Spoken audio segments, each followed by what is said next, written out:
And I think there's a few reasons why you see companies like Cloudflare, Fastly, you can go down the list, the Limelights and what have you, have really seen a lot of success, and it's because they build all of the products and services into their platform natively. You don't have to have bolt-on solutions. You don't have to have additional costs associated with getting DDoS, getting WAF, getting all of these other components that you'd have to pay independently for through Akamai in order to get that type of capability in the environment. The other things that you see, and we use Akamai, we use Cloudflare. I will say that we use both, and we are transitioning away from Akamai because of a lot of the costs associated with operating in this environment where every other component that you want to utilize to either provide more security capabilities or to get more advanced feature sets,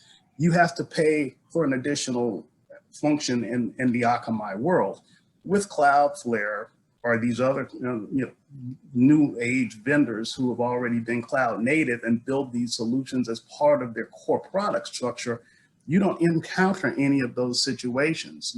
And typically the integration component as well as the ease of use is much more advanced. The advantage that Akamai's had for many, many years, obviously, is that they were the first ones in the game and they had a larger footprint. But now as you're seeing the other companies really start to expand more and make these investments in the other regions, when you look at the overall benefits, it's very compelling to look at other options versus an Akamai. And I've been a customer of Akamai in prior lives and customer of Fastly. I think the challenge is in my view, retrofitting net new technologies into a legacy platform. The staleness, the slowness that Akamai has been in this space and revamping their platforms has, I think, cost them customers, and certainly other competitors in the market are accelerating much faster with innovation in certain segments, like I would say security, serverless compute at the edge, and security. So even something as basic as traditional monitoring and views into customer interactions and performance of your platform on their stack leaves a lot to be desired. So in my view, I think Cloudflare and Fastly have been able to surpass Akamai in terms of technology capability, simply because they're able to innovate and execute at a much quicker pace because they don't have the noose of a legacy platform and our business around their necks. I think certainly the CDN players are well positioned because they already have infrastructure at the edge, and it's not such a big leap to put compute capacity there as well. So I think the traditional cloud players have not addressed this issue because they still think they have a lot of room to run with traditional server-side architectures. But the fact of the matter is that speed matters. And there's one big factor to take into account in all this is 5G. As 5G starts to permeate and people have very powerful devices at their fingertips, they're going to want to have the fastest user experience over that network. And that's all about client-side rendering and edge computing. Cloudflare and Fastly have a pretty distinct advantage because they're natively built to do this.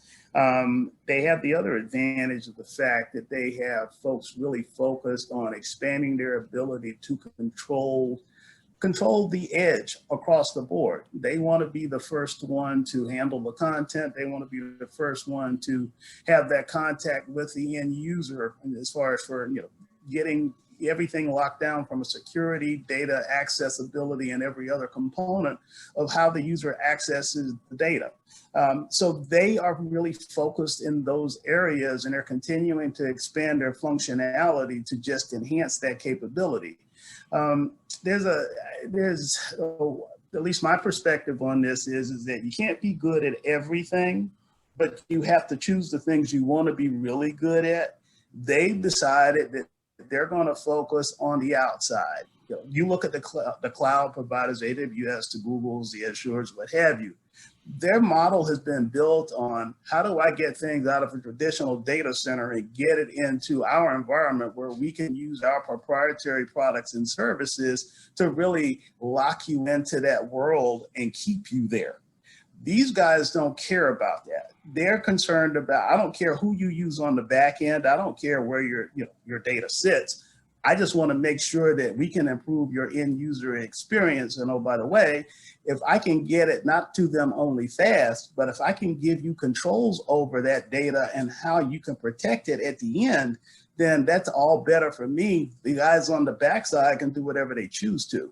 So, there's a big enough pot here for everybody to kind of get a piece of it, but there's very few of them that have figured out that you just can't play across all of them. And I think that's the biggest challenge here. Who's going to figure out, all right, what do I want to be when I grow up? Because they're all in these various phases of morphing into other things, right? But if you're going to be really good at this, you can focus in certain areas and you can dominate that space, because right now it's a wide open field.